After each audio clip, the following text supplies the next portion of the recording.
Good evening. Thanks for joining us on Nationwide on the network service of the NTA. I'm Ruth Aguele. Federal government institutions have been directed to not only work in synergy towards diversifying the economy, but also give desired support to the National Agricultural Land Development Authority to expand the integrated farm estates across the 109 senatorial zones of the country. President Muhammadu Buhari, who gave the directive while inaugurating the first NALDA integrated farm estate in Suduje, Katsina State, maintains that Nigeria has no excuses whatsoever to remain a mono economy. We'll bring you the full package of that report in our subsequent bulletin. But let's move on. The solid minerals sector is attracting $50 million investment from a foreign company. Minister of Mines and Steel Development Olamilekan Adegbite, while receiving the investors, says it's time for harvest in the sector. Let's hear more from Mie Ugidi. Crude oil is under pressure. Diversification is an alternative. So the solid minerals sector comes to the equation. Heavy-duty machines going underground for exploration, courtesy of the federal government National Integrated Minerals Exploration Project, NIMEP. And the project is redefining the sector for good.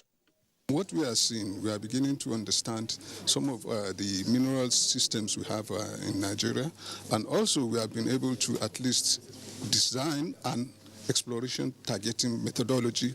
With the successes recorded in this project and other incentives like tax waiver, the Ministry of Mines and Steel Development goes for marketing outside the country.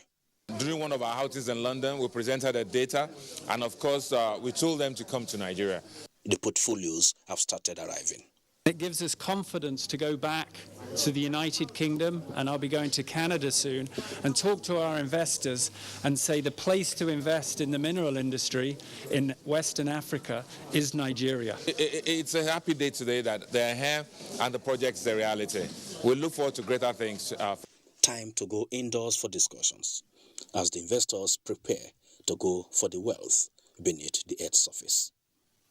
Mie Ogede, NTA News. Today is Arafat Day. It is a day the Hajj pilgrimage reaches its peak. Abubakar Usman Akwanga examines the significance of the day, and which is the 9th of the month of Dhul Hijjah in the year 1442 after Hijrah, the Islamic calendar. Let's see that. On this mountain, 632 Common Era, Prophet Muhammad delivered his last sermon, saying Hajj is Arafat, and whoever misses the standing in Arafat missed Hajj. The significance of that for Nigeria as a nation is that unity is not something we can compromise. Everybody that you meet is either your brethren in faith or your brother in humanity. For Nigerians, definitely they will learn a lesson by forgiving each other.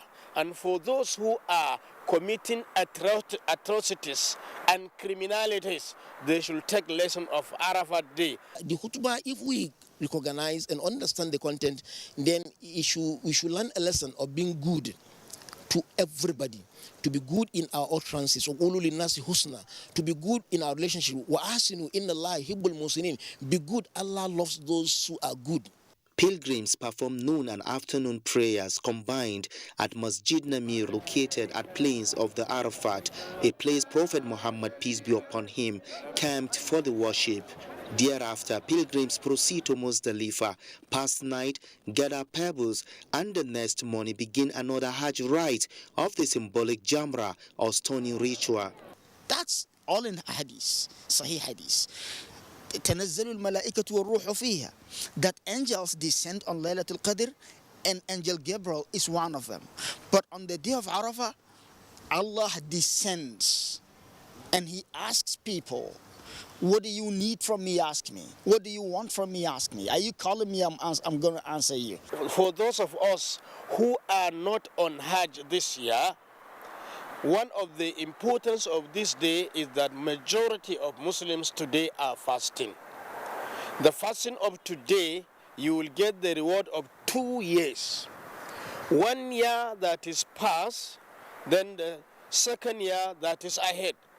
Muslims the world over are not just to observe fast on the 9th day of the holy month of Zulhijjah, but to ensure that they render charity, offer prayers, and make sacrifices for the sake of Allah and humanity during the solemn period and beyond. In Abuja, Abubakar Usman Akwanga, NTA News. Thank you, Abubakar. All right, well, let's expand the discourse. We have a guest in the studio to talk more on Arafat Day. Thank you very much, Dr. Musa Olaufe. He's the Imam of Ansaruddin Mosque here in Abuja. Thank you for joining us. Thank you very much, Alhamdulillah. Okay, so now how is this day supposed, to make the lives of Muslims much better? Well, if not because of the problem or crisis we are all witnessing all over the world, I believe by now all of us, those who the intelligence program is supposed to be at the Mount of Arafah. That is the 9th day of Zulhijjah. So the Arafah is a day that Allah loves so much, and the entire Muslims all over the world, if they are there now, they will always be greeting themselves, congratulating themselves, because it's a day on its own that Allah forgive all sins. It's a day that Allah completed even the religion of Islam, that this day have perfected your religion and are very pleased with Islam for every one of you. So it's a day that whoever perform Hajj and at the Mount of Arafah, then there will be supplications to Allah, asking for so many good things, and asking Allah to forgive all their sins and to pray for their nation, their country, where they come from. Because Muslims all over the world will assemble there now, so for prayers. And that's why it's very, very important to the entire Muslim all over the world. And when they were there, you will see them, saying the talbiyah, that is labbaik Allahumma labbaik, labbaik la sharika laka labbaik, innal hamda wa ni'mata laka wal mulk la sharika la. So they'll be saying all this until when they will now move from Arafah to a place called Muzdalifah. So that is where they will observe their Maghrib and Isha prayer in combination of delay. Okay. So before tomorrow, that happens to be the 10th of Zulhijjah, that is the day of Eid al-Kabir. Okay, so what are the lessons, Muslims are supposed to imbibe from this significant day? Well, it is the day that Muslims should know that Almighty Allah has promised that whoever witnessed that day and or doing Arafah, then Allah has promised them so many good things, that forgiveness of their sins, and at the same time, whatever they ask Allah, in fact, they will even become new as a new baby that have never committed any sin in their life. That's why they always say, Al-Hajj al-Mabrur, laysa lahu li-jaza' illa li-jannah. The acceptable Hajj in the sight of Allah have no other reward than paradise. So they will be rewarding paradise, and at the same time you see them rejoicing with one another. You see, the unity of the worlds, Muslims all over the world, they will all converge there.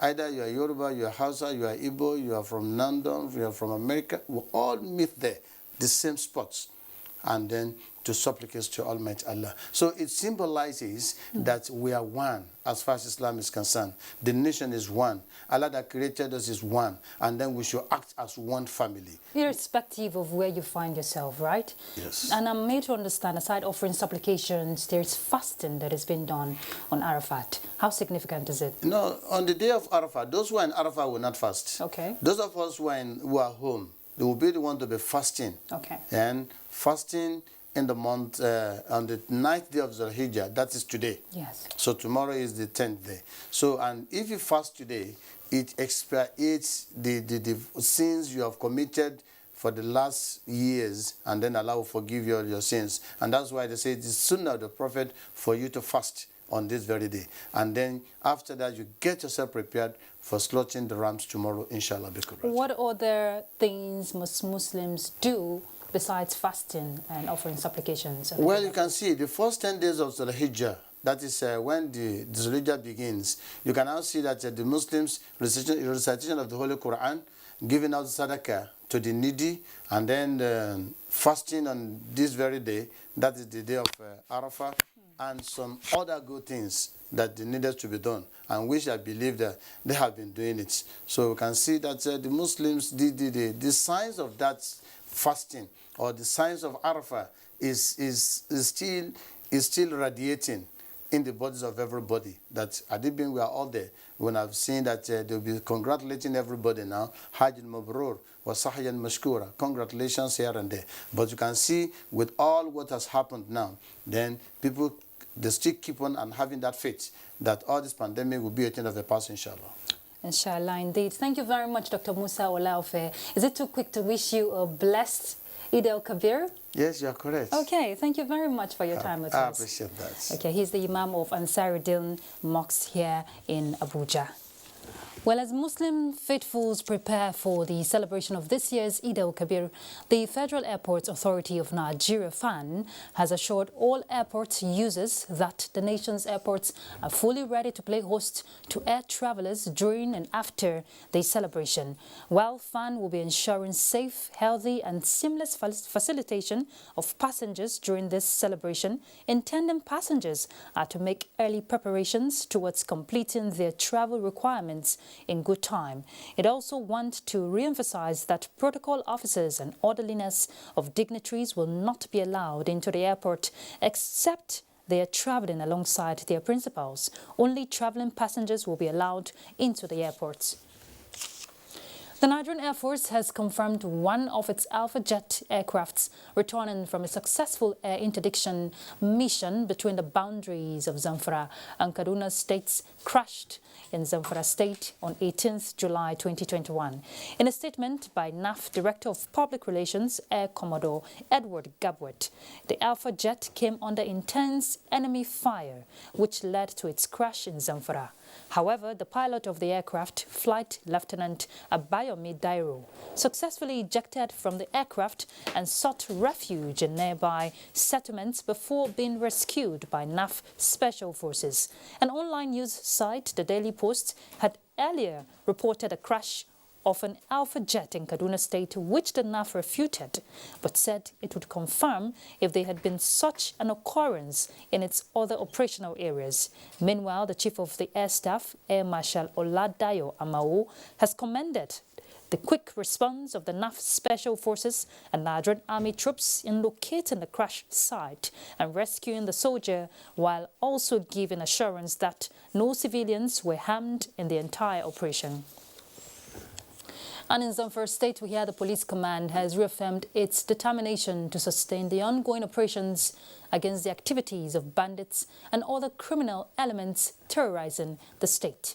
To this end, the command has launched a manhunt against armed bandits who ambushed some police operatives in KURAR MOTA village of Bungudu local government area of the state. A statement by the command spokesperson, Superintendent Shehu Mohammed, says the attack occurred on Sunday, 18th July 2020, when the police mobile operatives deployed in the area, that should be 2021, not 2020, were responding to a distress call with regards to an attempt by bandits to attack some nearby communities. According to the statement, the personnel who ran into the ambush exhibited resilience and gallantry by engaging the hoodlums, an effort that deterred the bandits from attacking the communities.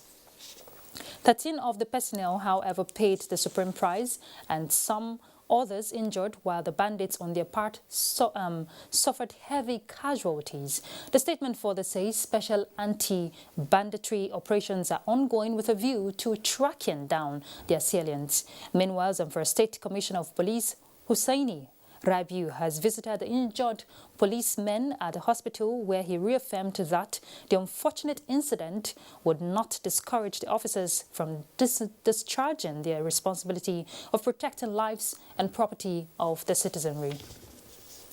2 policemen and about 20 bandits have reportedly lost their lives following an attack launched on the camp of men of Operation Puff Adder by bandits at the premises of a primary school in Kundu, Rafi local government area of Niger State. The state governor, Abubakar Sani Bello, who visited the scene of the incident, commended the security personnel for promptly repelling the attack by bandits. Hussaina Musa has the details. The early Saturday morning attack on the camp of men of Operation Puff Ada at a primary school in Kundu community, Rafi local government area of Niger State, left 2 policemen dead with 2 others critically injured. The face-up, which lasted 2 hours, also saw more casualties on the side of the bandits, with about 20 deaths. Governor Abubakar Sani Bello, who inspected the scene of the incident, commiserated with families of the deceased personnel and promised to support the security agencies to reduce crime to the barest minimum. I can assure you that the security forces did their best. They responded very well, and I think I'm quite impressed with the response so far. Well, we have enough troops here on ground to repel such attacks, and they did that very well. We shall review the situation, the architecture of the area in terms of security, and to make it better. But so far, I think the security men did very well. With recent attack on the Kundu community, security watchers say the crime incidents in the area is becoming one too many, as the abduction of students of Kagara Science College in February and that of 136 children of an Islamia in Tegina in May this year, in which the fate of the abductees is yet to be ascertained, all took place in Rafi local government area, which just about 55 kilometers apart. Emina Hussein Musa, NTA News. All right, let's go on a break. We'll be back. You stay tuned. Compatriots, our country can be as great as we want. Let us all commit ourselves to its greatness. We must be willing to set aside our differences, unite and stay as one. In our expansive landmass, human and material resources, and plurality lies our strength. Let our challenges lead us to rediscover our common ground, and together, let's find solutions. This will take some time, so it requires patience, tolerance, and forgiveness from every one of us. Let all hands come on deck to protect and transform our country. Let us unite and see each other not as adversaries, but as brothers and sisters. Together, we can build a better Nigeria for ourselves and for the next generations. This message is brought to you by the National Orientation Agency, NOA, with support from Nigerian Television Authority, NTA. The Festival of Sacrifice, Eid al-Kabir, significance and peaceful coexistence in Nigeria. That is our focus on NTA Tuesday Live edition on 20th of July 2021. It is going to be incisive and educative. Don't be left out.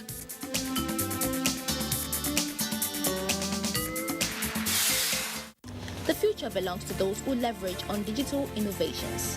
Digital Peers International presents DigiTest Online 2021, an online summer camp that brings ages 8 to 18 together across Nigeria, Canada, US, and more countries. Theme: Digital Skills, Pathway to Prosperity. Date: 8 to 16 August 2021. At DigiTest, kids and teens will unearth their potential to create digital products with possibilities of making profits online. Participation would be virtual with few physical non-residential at the DigiTest Center, Abuja, and we all enjoy a level playing field to compete with students across the globe. Lots of prizes to be won. Give your kids an opportunity of a lifetime today for only 5,000 Naira for virtual and 20,000 Naira for physical. To register, visit our website at www.digitalpeers.org/digitestonline2021 or call 08077823307 or 08077823308.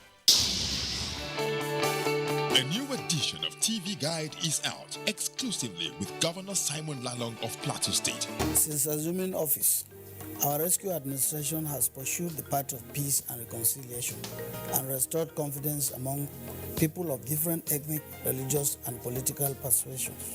Peace is back on the plateau. We are building world-class infrastructure in roads and opening up opportunities for innovation. The edition is a compendium of mind-blowing stories for your reading pleasure, ranging from entertainment, economy, sports, media, politics, family, and lots more. Pick up a copy and keep abreast with issues and trending features within our space. TV Guide, very incisive, very educative and compelling. Grab a copy at the vendor near you or any NTA station nationwide. TV Guide, your indispensable companion.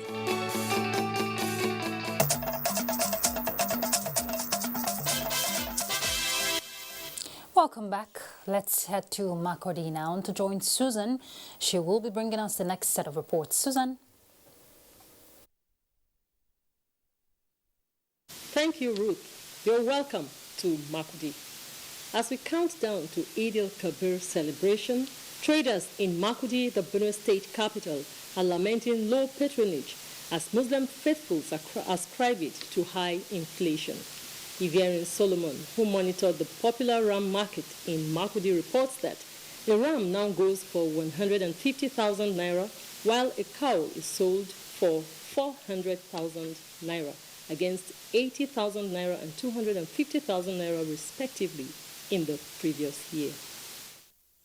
Eid al-Kabir is the most important feast in the Muslim calendar. This festival is celebrated by the Muslim faithfuls throughout the world to commemorate Prophet Ibrahim's willingness to sacrifice his son, but was replaced by a ram. During the feast of Eid al-Kabir, Muslims who are able are expected to perform sacrifice as exemplified by Prophet Ibrahim's obedience to Allah by sacrificing an animal, preferably a ram. NTA crew was at the North Bank Ram Market. Usually this market experiences beehive of activities during Salah preparation. I have with me here the secretary of the market, Mr. Garba Mohammed. A day like this, we supposed to experience a boom market because this is the eve of this Eid al-Kabir. But this year, we have low patronage. Here, a big ram like this goes for 150,000 naira, while a small ram is sold for 50,000 naira.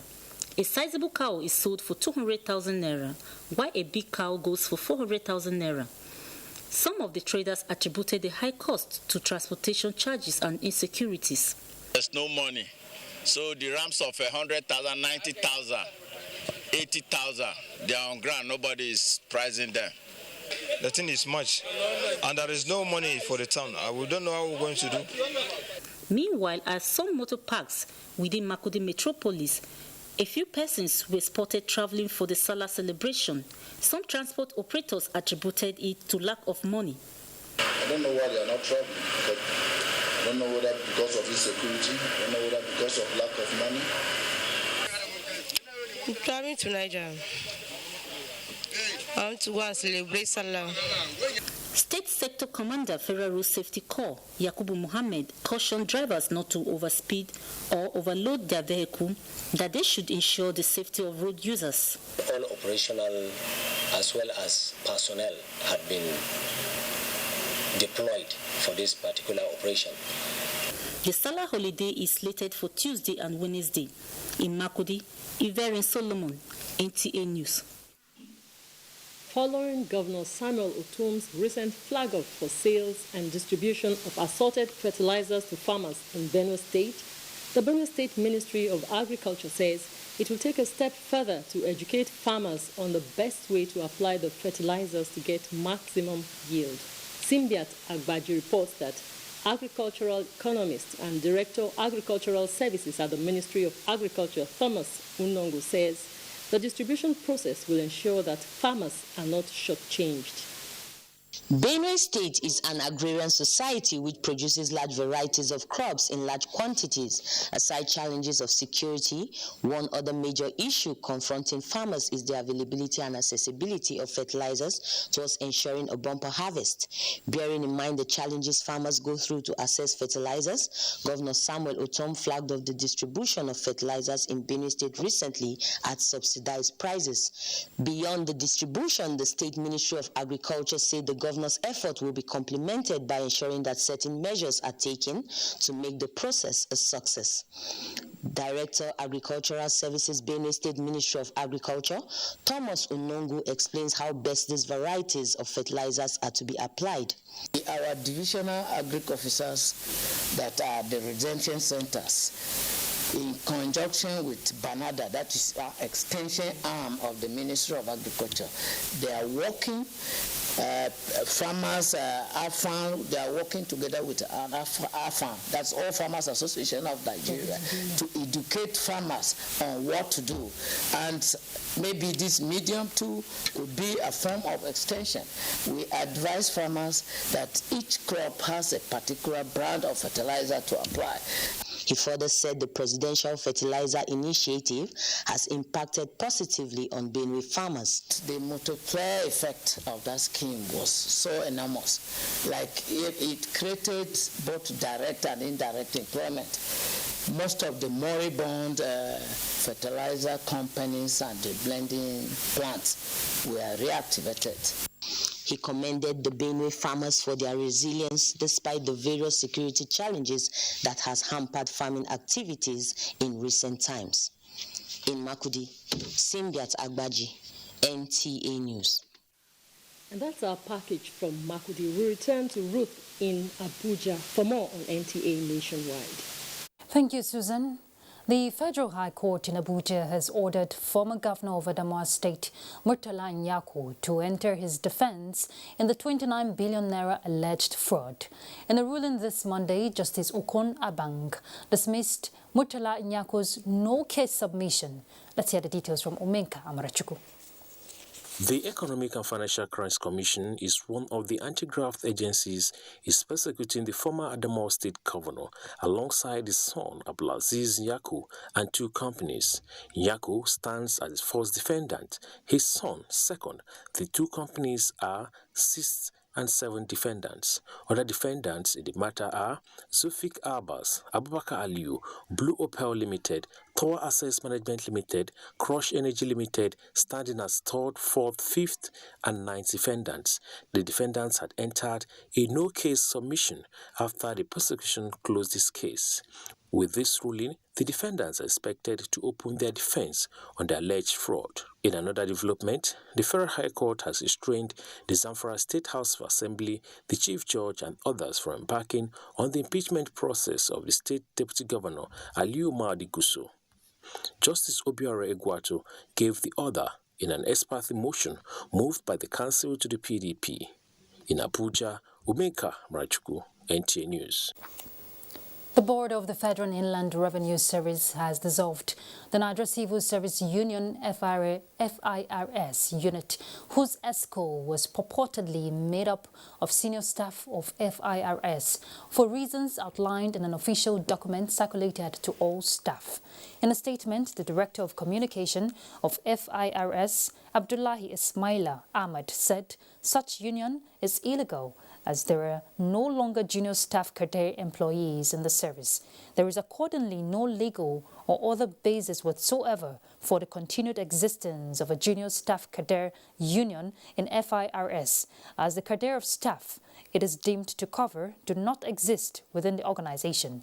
A letter from the Federal Ministry of Labour to the head of service of the Federation, dated 19th February 2015, confirmed the above position in categorical terms.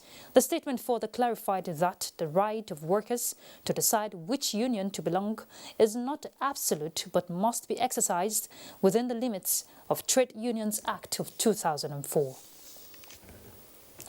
Our next stop will be Lagos, and Kende is set to guide us. Kende. Hello Ruth, and welcome to Lagos. Without let or fail, the Nigerian Navy will always live up to its core mandate of ensuring security within and along the nation's territorial waters. The flag officer commanding Western Naval Commander Papa, Rear Admiral Jason Balsan, gave this assurance during Operation Accord, a stimulation exercise launched to ensure combat readiness of the command in Lagos. Adeni Taiwo completes the report. As the marine component of the Nigerian military, The Nigerian Navy has its job well cut out. These huge responsibilities requiring not only its naval asset, but also the ability to maneuver and deliver. Operation Awkward, also codenamed Operation Olusho, a Yoruba word for a shepherd, is an annual simulation exercise where the combat readiness of the Navy is put to the test in combat and rescue operations involving divers, gunboats, medical units, and air components providing aerial cover. Supervising the exercise, the Flag Officer Commanding Rear Admiral Jason Gbassa said combat readiness is non-negotiable for the Nigerian Navy, especially in view of security challenges facing the country. All military operations are based upon intelligence. So this is there's no exemption with this. But where an operational code is activated, it is always in response to intelligence available to the command. The exercise, which was held simultaneously across different commands in the country, coincided with the visit of National President of Naval Officers' Wives Association, NOAA, Ajia Nana Gambo, to Lagos, where she presented some educational materials to NOAA Day Nursery and Primary School, Apapa. In Lagos, Adini Taiwo, NTA News. And away from security matters, while hundreds of passengers were left stranded at the Mobalaji Johnson train station due to surge in traffic and limited round trips, the Murtala Mohammed International Airport was devoid of the usual bustling prelude to Eid Kabir. Michael Olale reports. The tales of endless journeying on the Lagos-Ibadan Expressway is inducing the quest for alternatives. And at the Mobalaji Johnson train station, it was an unusual rush, a quite overwhelming situation for officials as the pressure to travel for Eid Kabir celebration intensifies. Duroni is stranded for obvious reasons. Tickets have been sold out, and the prospect of another round trip before evening seems slim. The queue has not moved an inch, and they said the tickets are all sold out. Meanwhile, we have asked our driver to go to Ibadan and wait for us at the train station in Moniya. The train should go on more trips, 5, 6, 7, 8 trips. For those who make the cut and comfortably sitting here, it is a rare opportunity based on their common dictum that the fear of the Lagos-Ibadan Expressway is the beginning of wisdom. This is more convenient for me, and aside that, it is guaranteed in the sense that I can actually predict that, okay, in 2 hours I'll get to my destination, or in 3 hours I'll get to my destination. The good news here is that the Railway Corporation responded with the addition of another round trip from Lagos at 2 in the afternoon. At the Murtala Mohammed International Airport, the environment is missing the vibe associated with festivities, few travelers and low patronage for airlines. Travel restrictions and lockdowns globally, regionally, and otherwise, it has reduced the outflow of passengers to other destinations outside of Nigeria. Usually when you have festive periods coming up like this, the tickets are usually very high. But to my greatest surprise, this is really affordable and fair.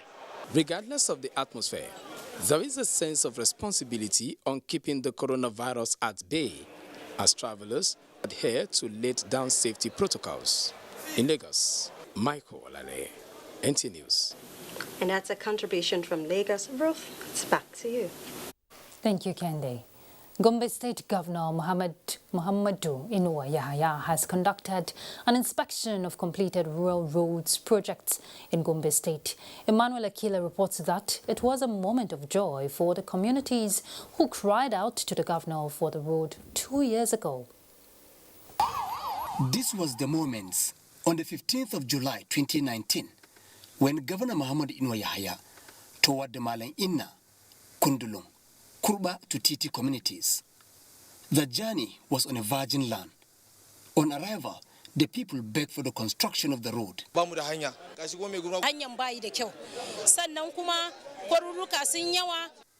Muhammadu Inuwa Yahaya promised to construct the road.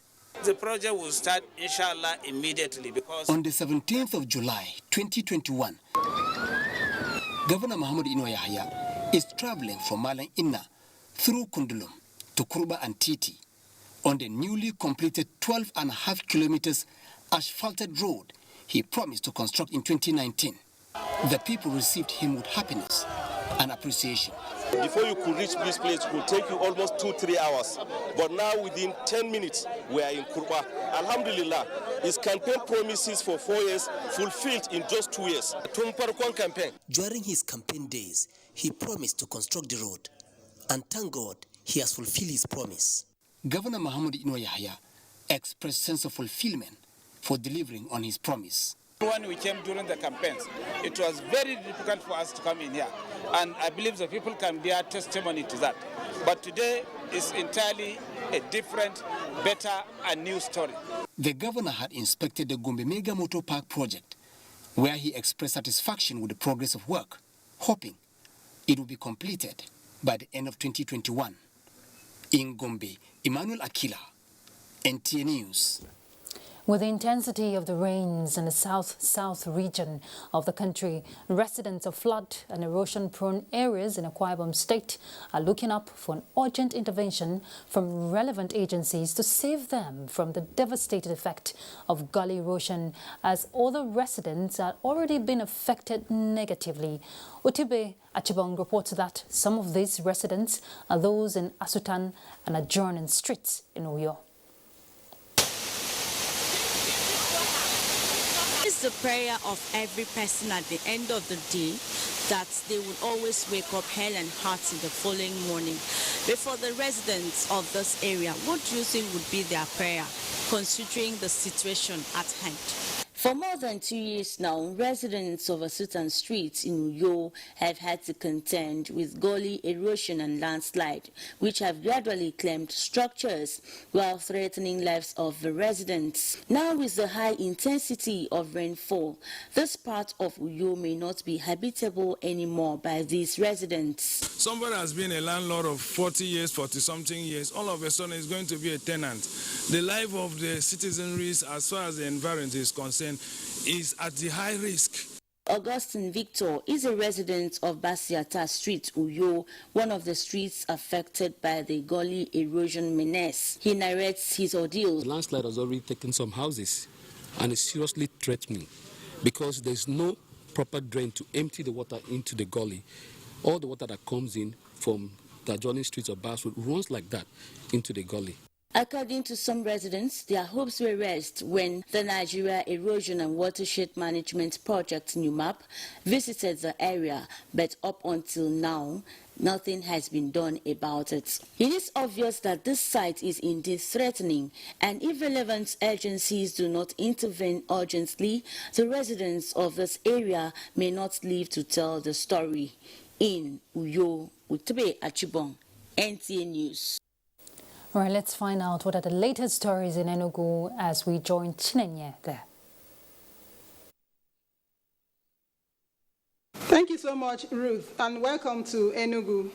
Minister of Foreign Affairs, Geoffrey Onyama, says all Progressives Congress executive members in the forthcoming party congresses in his ward, Eke, must emerge through credible contest.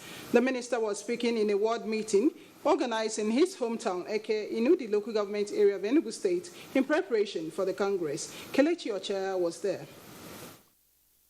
Addressing the APC stalwarts and faithful in Eke and beyond, Mr. Geoffrey Onyama noted that the meeting was pertinent following the need to unite members of the party in the area and prepare them for the task ahead.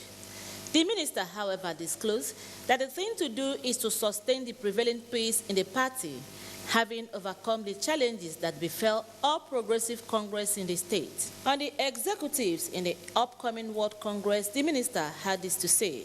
To all be aligned going forward. You know, we've had a lot of challenges, APC in the state.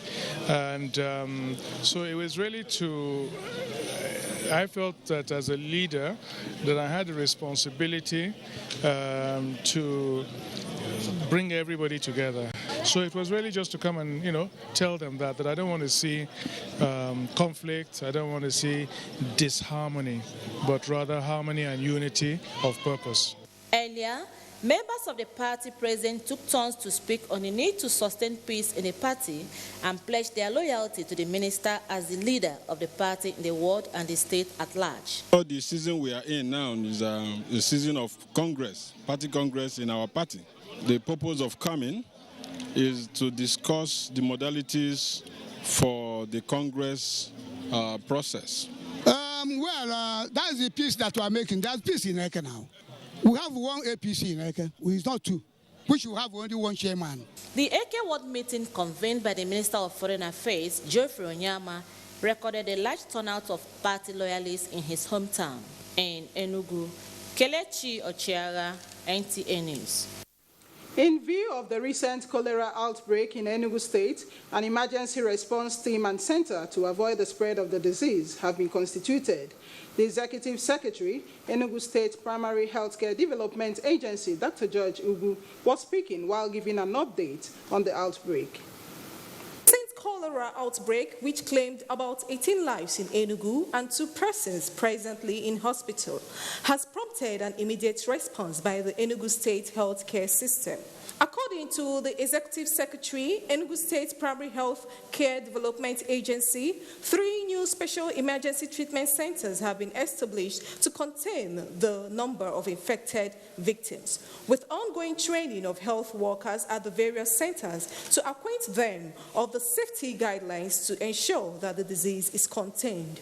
We're expanding capacity in those centers, getting more health workers to work there, and also providing the necessary infusions, the drips, and all the things we need to resuscitate them. There is currently ongoing sensitization in the media, while the healthcare system also went a step further to paste safety guidelines in strategic places around the affected markets. You know, say this market, some disease enter our market, and the people we are making business with them, some people go out. Mostly in densely populated and poor sanitation areas, he urged people to take precautionary measures by ensuring that their environments are clean and to use clean water to wash utensils, hands, face, and teeth to avoid contracting the disease. In Enugu, Chika Ugu, NTA News. And those are the stories from Enugu. Nationwide continues with Felicia in Jos. After this commercial break, do stay. To the following specially packaged training programs. Basic directing techniques. Date 2nd August to 27th August 2021. 4 weeks. New technologies. Optical fiber, IP technologies, automation storage management and wireless technology. Date 9th August to 13th August 2021. 1 week. Transmitter operation and maintenance. Date 23rd August to 27th August 2021. 1 week. Advanced broadcast accounting and auditing. Date 30th August to 24th September 2021. 4 weeks. Emotional intelligence for workplace efficiency. Date 6th September to 17th September 2021. 2 weeks. The course fee for the 4-week course is 100,000 naira per participant. The fee for the 2-week course is 80,000 naira, while the course fee for the 1-week course is 60,000 naira only. Accommodation inclusive. The venue for all courses is the serene and secure environment of NTA TV College near Old Government House, Rayfield, Jos. For more inquiries, please call 0803-079-5335 or 0806-980-9807. NTA TV College, Jos, training you to be the best you want to be. Your kids are smart. Your kids are creative. Your kids are business savvy. Now they get a chance to prove it and maybe even start their own business. The goal of the Emerging Africa competition is to raise a new breed of industrialists. Upload a video of your child pitching a business idea or showcasing an existing business to get a chance to enter the 3-week boot camp where final winners will emerge. Admission is free. Age range is 10 to 17 years. Entries open June 28th, 2021 and ends July 17th, 2021. Bootcamp opens August 8th and ends August 28th, 2021. For more information, visit our website www.teacompetition.org. our Facebook page, TEA Competition, our Instagram, The Emerging Africa. For inquiries and sponsorship, call 0803-545-8855 or 0817-678-8284. We are StarTimes, the most affordable digital pay TV platform with the widest signal coverage in Nigeria, dedicated to bringing the best TV entertainment around the world to your screen. From Hollywood to Bollywood to Nollywood, we offer the most affordable subscription. Enjoy over 75 channels for as low as 1,700 naira, like Nat Geo Wild, BBC, ESPN, and premium sport like Emirates FA Cup, La Liga, Bundesliga, wrestling. What's more exciting? We have the most flexible payment options in Nigeria. Don't dull. Join us now for an exciting journey. StarTimes. Enjoy digital life.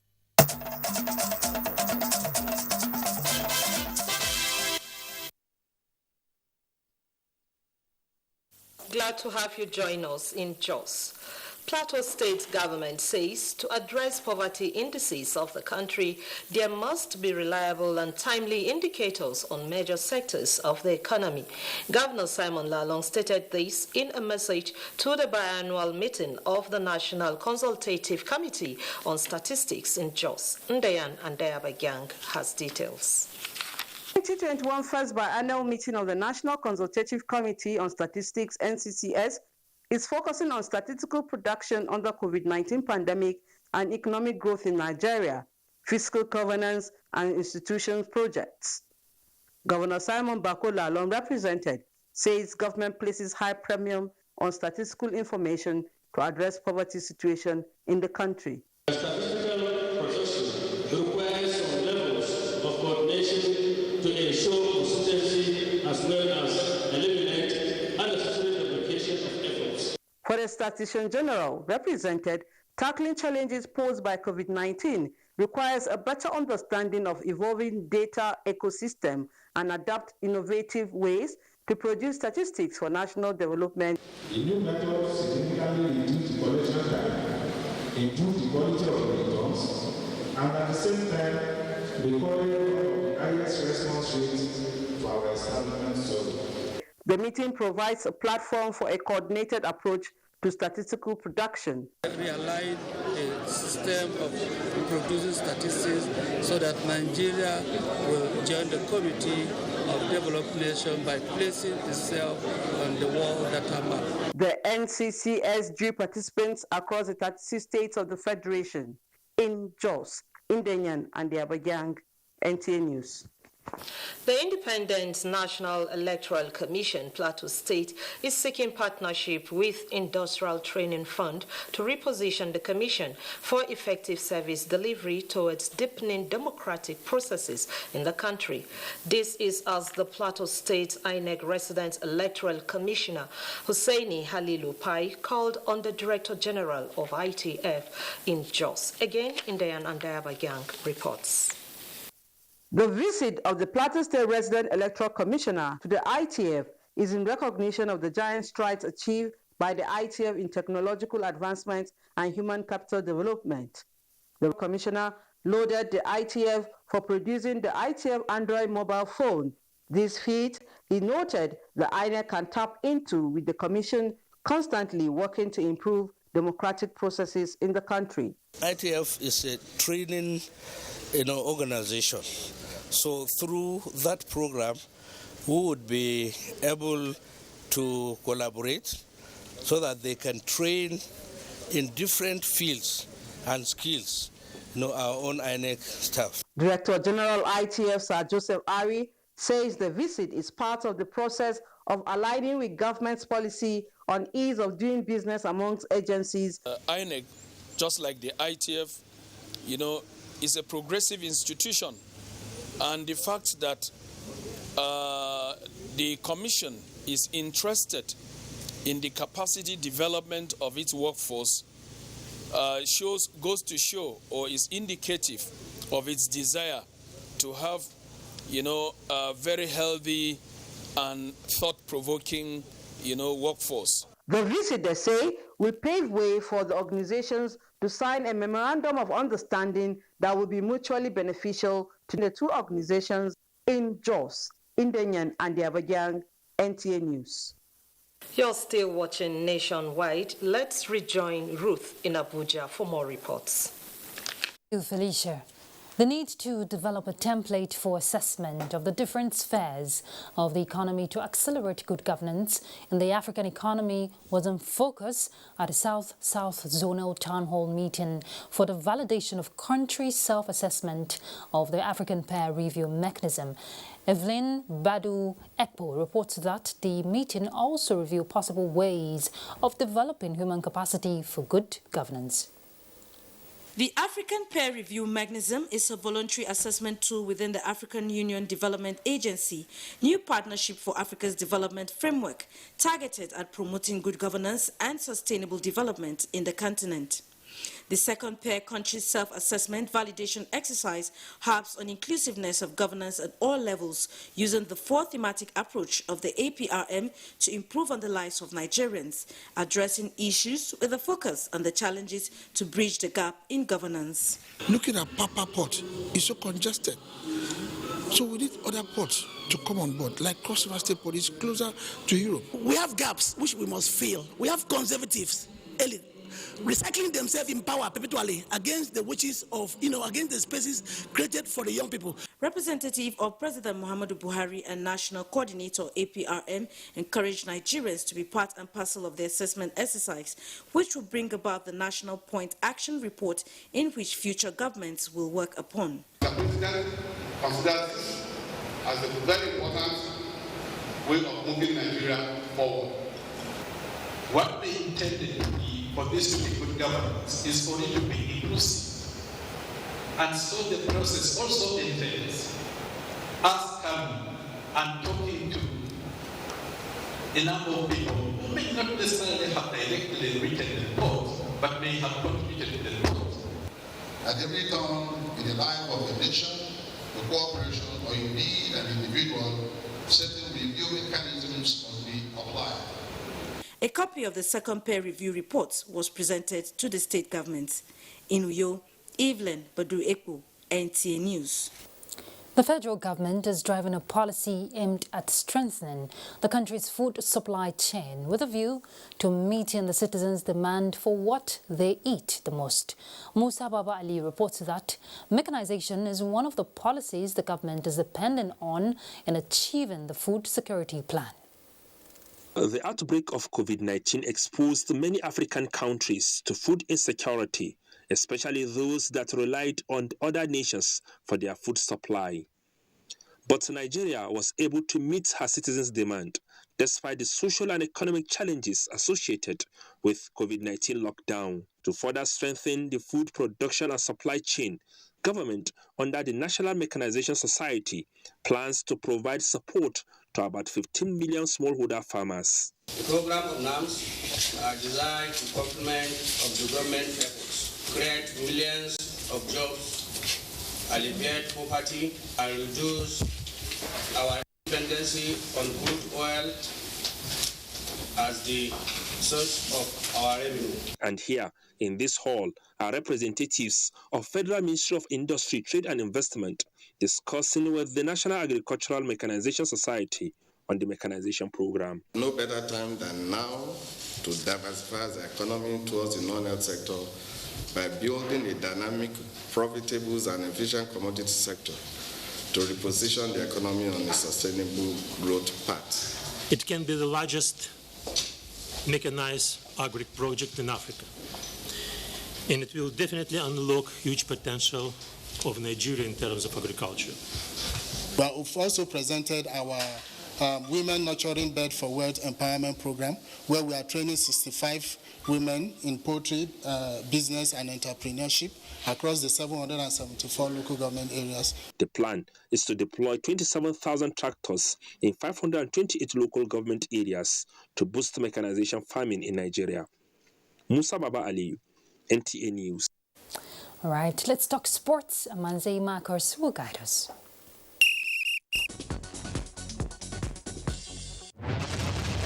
After a successful completion of the National Handball League in Benin City, the Edo State capital, attention of the Handball Federation of Nigeria now shifts to Sokoto State for the National Under-12 and Under-15 Handball Championship, scheduled to hold from July 30 to August 8, 2021 at the Sokoto Sports Complex. The age grade competition is one of the developmental programs of the Nigeria Handball Federation, with the support of the Sokoto State government to discover new talents at the grassroots level. Meanwhile, the first Nigerian to qualify for gymnastics event of the Olympics, Uche Eke, says it is great for him to represent Nigeria after arriving the Olympic Games village in Tokyo. Eke revealed that it will be a fulfillment of a dream if he makes it to the podium in Tokyo. I have 6 events, floor, pommel wars, rings, vault, parallel bars, high bar, and I'm doing all 6 of those. So it feels amazing, you know, we out here. Putting Nigeria on the map, you know, and then hopefully being able to, you know, once I get back, give back to Nigeria, and, you know, hopefully someone else will come up too, so I won't be the only one. In a related development, coronavirus is making the Tokyo 2020 Olympics like no other, with some athletes forced to pull out for fear of coronavirus. Coco Gauff is one of them, as she will not be going to Tokyo for the Olympics after testing positive for COVID-19. She announced on Twitter her disappointment of not going to Japan to compete in both the singles and doubles. With sports update, Manzi Marcus, NTA News. All right, that's Nationwide for today. Thank you very much for your company. But we'll continue to remind you that the fight against rape and rapists is not over. I'm Ruth Aguele. Enjoy your evening.